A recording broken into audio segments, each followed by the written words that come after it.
O ex-diretor da Polícia Rodoviária Federal, Silvinei Vasques, está sendo ouvido nesse momento na Comissão Parlamentar Mista de Inquérito de 8 de janeiro. O Vasques deve responder sobre as ações policiais durante o segundo turno das eleições de 2022 na região Nordeste.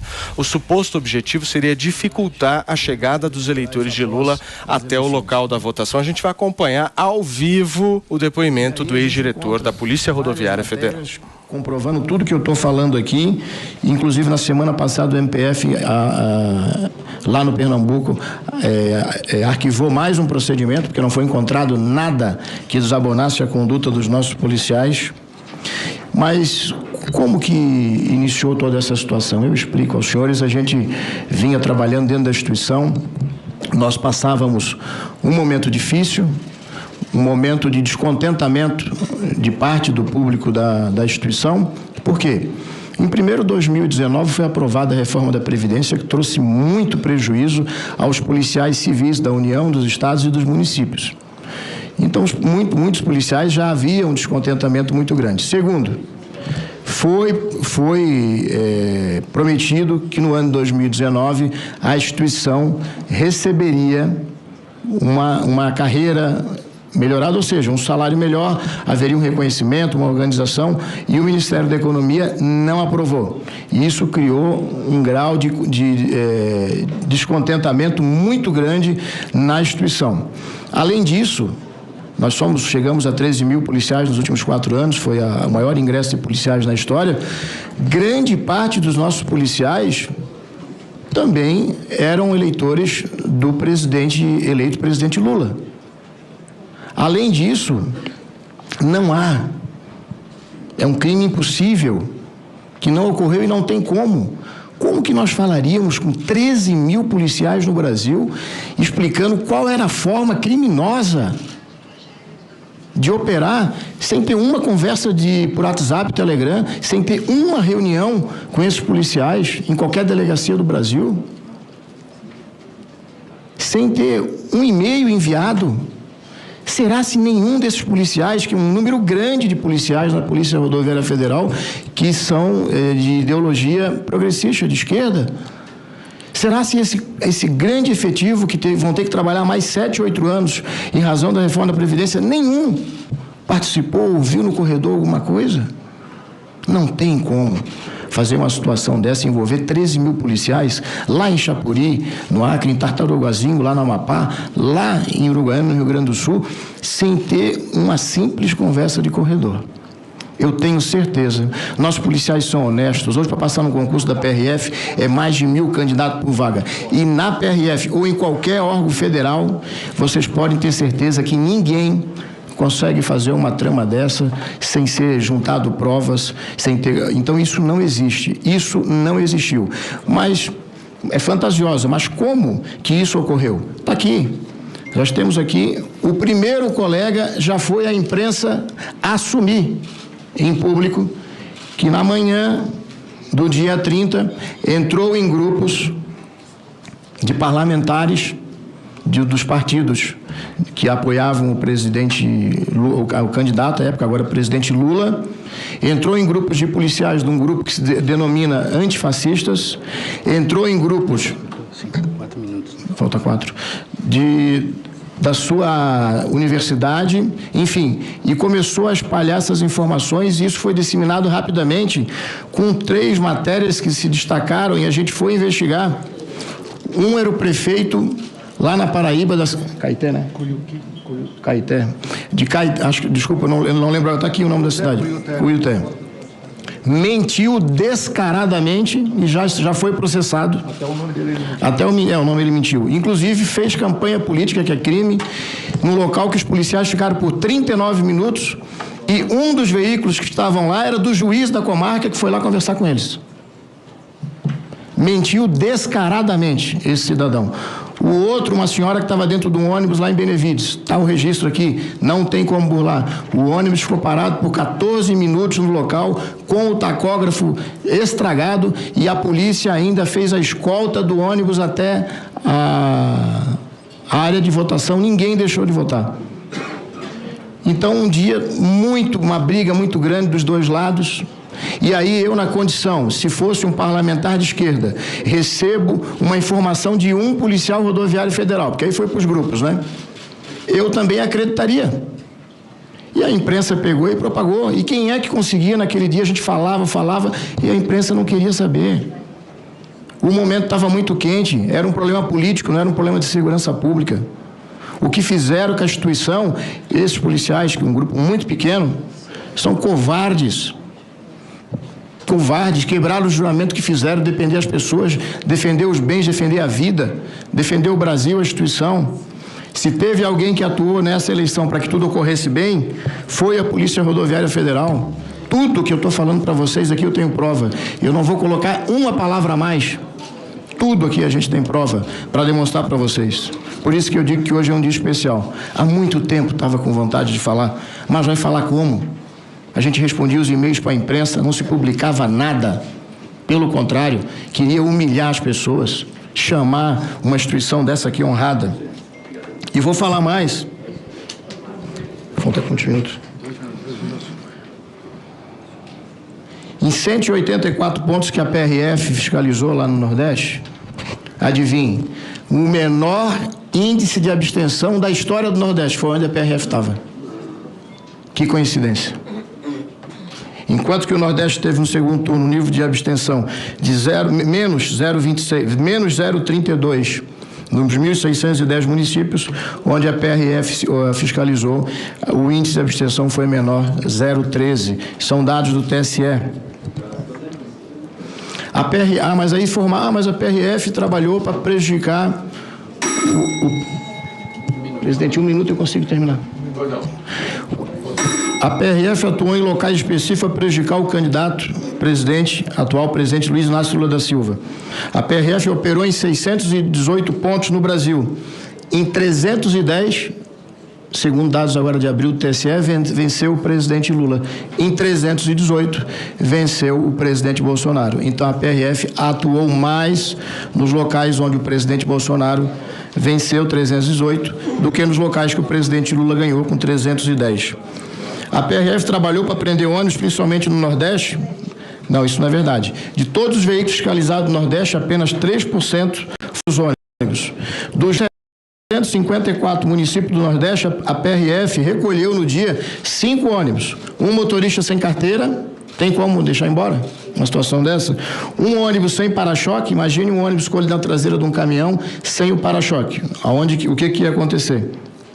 Um com o vidro quebrado e um ônibus que estava sem retrovisor. Não há a mínima condição de um policial liberar um veículo desse para... Inclusive, um dele estava vazio, nem estava levando eleitor. Era da empresa que limpava a rodovia lá. Não tinha condição. E o que fez os policiais? Deram as condições para o transbordo e todas as pessoas foram votar. Já falei que, infelizmente, nas 4 eleições, mais de 50% dos crimes eleitorais são no Nordeste, mais de 10 milhões no Brasil recolhido, acho que é um dado importante saber de quem era esse dinheiro, mais de 10 milhões a PRF apreendeu. Depois, o finalzinho aqui já, presidente. A PRF foi omissa no dia 31/10 e seguinte, antes do ministro Alexandre de Moraes, na segunda-feira, tomar a decisão, que foi extremamente importante para a PRF, porque fez os outros órgãos federais, estaduais, municipais se mexerem. Porque nas prefeituras, 30 segundos, presidente, se eu permitir, é muito importante essa informação. Pois não, então fale em 30 segundos. Os prefeitos guardaram as máquinas e os caminhões, o pessoal tocava fogo na rodovia, para não ajudar a gente.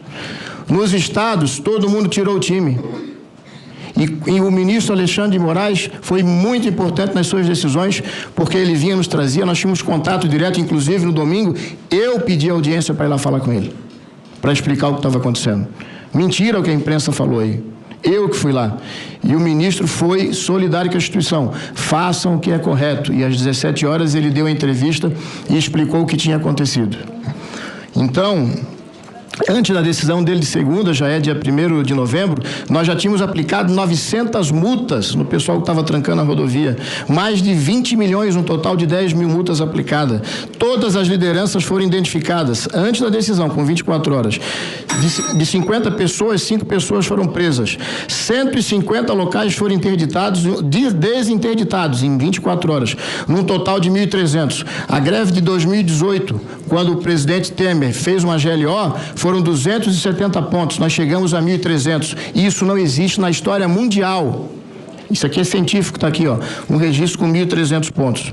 Nessas 24 horas solicitamos interdito probitório para a AGU tomar as providências da Justiça Federal.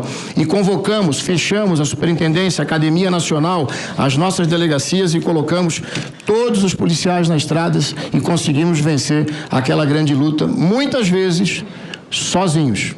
Muitas vezes sozinhos. Eu poderia ficar aqui 3 horas falando, porque a gente tem muito nada para falar. Obrigado, presidente, obrigado, relator, os demais membros da mesa, senhores senadores e deputados federais. Vossa Excelência voltará a falar a partir da... Muito bem, turma, são 10 horas e 58 minutos. A gente acompanhou o trecho final do depoimento da primeira testemunha que a CPI dos atos de 8 de janeiro está ouvindo, o Silvinei Vasques, ex-diretor da Polícia Rodoviária Federal, e o questionamento que vai ser feito nessa comissão, a gente vai acompanhar na programação da Jovem Pan, é justamente se a Polícia Rodoviária Federal beneficiou as operações em detrimento do voto a Bolsonaro, porque houve uma fiscalização maior na região Nordeste. Esse é o questionamento que vai ser feito e a gente vai acompanhar ao vivo aqui na programação da Jovem Pan. Bom, direto para Brasília, continuar acompanhando essa CPMI dos atos do dia 8 de janeiro. O bicho tá pegando por lá e quem fala agora é a senadora Elisiane Gama, que é inclusive a relatora da CPMI. A instituição, quero inclusive, presidente, já no início desta fala,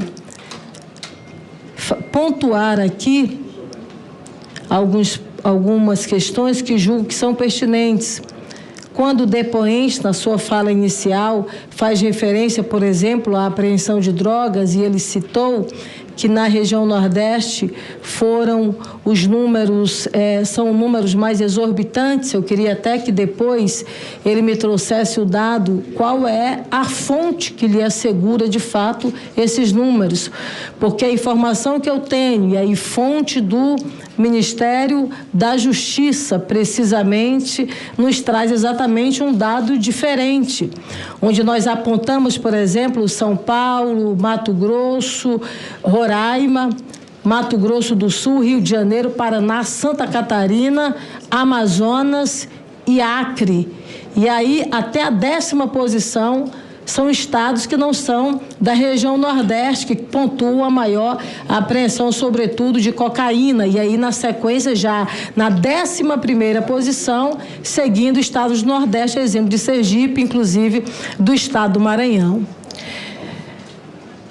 Seguindo, então, interessa-nos ainda saber da natureza das alterações ocorridas na Polícia Rodoviária Federal quanto às suas funções institucionais e à sua organização de fato, pois se espera que uma instituição constitucionalmente civil, como é da natureza de uma instituição policial não militar, sempre se poste como tal, sem nunca rumar à militarização ou a um nefasto alinhamento político-ideológico que demandaria tratamento substancialmente diverso.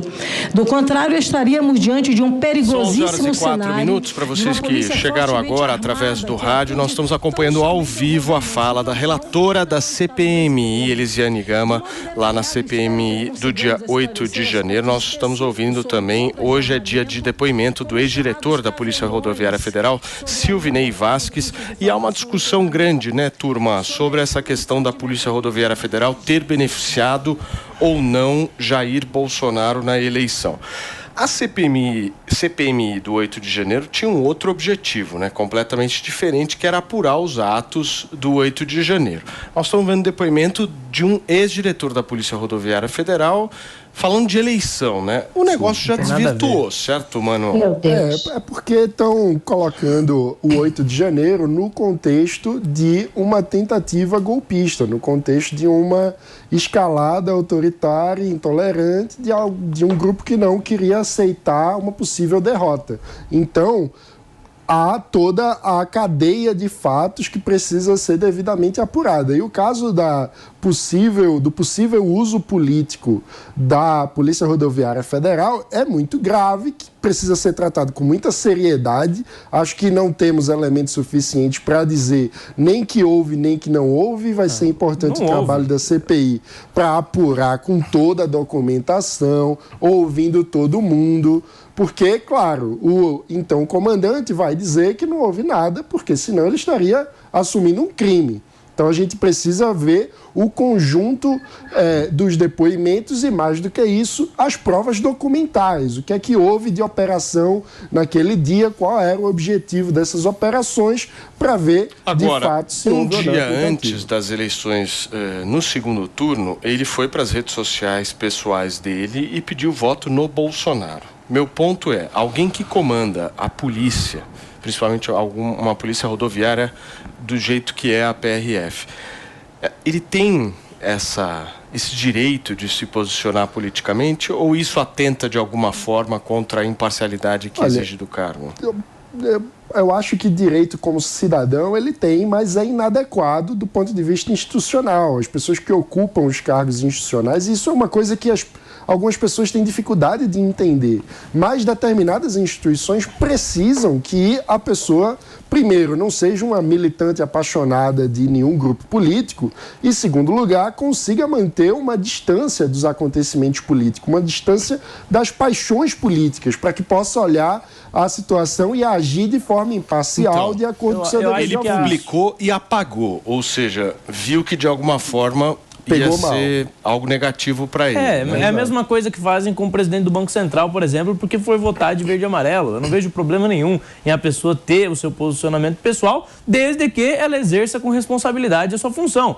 E até então, parece que tudo que falaram em torno da PRF não passou de narrativa. Quando você vê que a maior parte das cidades onde teve a atuação da PRF foram cidades onde o Bolsonaro venceu, quando você vê que a PRF atuou com imparcialidade e que todos puderam votar, ninguém foi impedido de votar, você vê que não passa de narrativa. Mais uma tentativa de se construir um monstro que não existiu. E um desrespeito com a instituição, com a PRF. Como ele mesmo disse, muitos daqueles policiais votaram no Lula, eram eleitores do Lula, estavam apenas cumprindo o seu trabalho e foram desrespeitados. A imprensa, boa parte da imprensa agiu noticiando essas coisas como se fossem fatos, inclusive manchando a imagem da instituição, sem ter certeza, sem dar o direito da PRF se explicar, falando muitas vezes que ele foi intimado a ir falar com o Alexandre de Moraes e não foi o que se configurou pelo que ele disse, ele mesmo se ofereceu para ir ter essa conversa. Ou seja, tudo uma grande narrativa tentando construir um monstro que não existiu. Mas vamos lembrar que houve decisão do Supremo, do ministro Alexandre de Moraes, no dia determinando a desobstrução das vias e, enfim, que as medidas permitissem a chegada dos eleitores. Então houve uma ação rápida por parte do TSE e não dá para a gente saber o que teria acontecido sem essa decisão. Outro ponto é, por que foi necessário tomar essa decisão? Parece que havia uma tentativa de algo. A gente precisa apurar. Ou havia tentativa ou havia narrativa e por isso o ministro agiu. Sabe o que é engraçado? É que a gente entra num túnel onde uma imprensa profissional que apura, que tem o trabalho de trazer informação para as pessoas, é tratada o tempo todo como produtora de narrativa. E agentes políticos que estão em cargos por indicação política são tratados como Você vai dizer que parte da imprensa não produz narrativa? Não tem interesse. Não existe uma parte da imprensa comprometida em produzir narrativa? Mas houve nesse caso... Você tem que bater os fatos com a notícia. Se o fato não bate com a notícia, a imprensa está criando narrativa. A gente está falando de algo que foi amplamente noticiado indiciado, não se trata de um repórter, se trata da apuração. Então, e para além disso, quer ir além disso? Fazendo um trabalho sujo, essa gente eu não concordo suja, com essa teoria conspiratória. A Antônia foi vítima várias vezes dessa galera? São coisas diferentes, são coisas diferentes. A imprensa ontem vitimizou o doutor Ives Gandra, um dos maiores juristas desse país. Mas Antoninha... Pachorra, de verdade. Antônia, nós somos parte da imprensa. Peraí. Só um minuto. Deixa eu só pontuar um negócio aqui importante. Nós aqui fazemos parte da imprensa. E qualquer tipo de generalização da imprensa, eu não estou generalizando. Ela não é legal de ser feita. Eu não estou generalizando. Então é o seguinte, na hora... Calma. Na hora da gente falar sobre a imprensa, nós temos que citar específicos jornalistas e específicos veículos de comunicação que por muitas vezes fazem esse tipo. Mas não é permitida a generalização da imprensa como um todo, porque se de alguma forma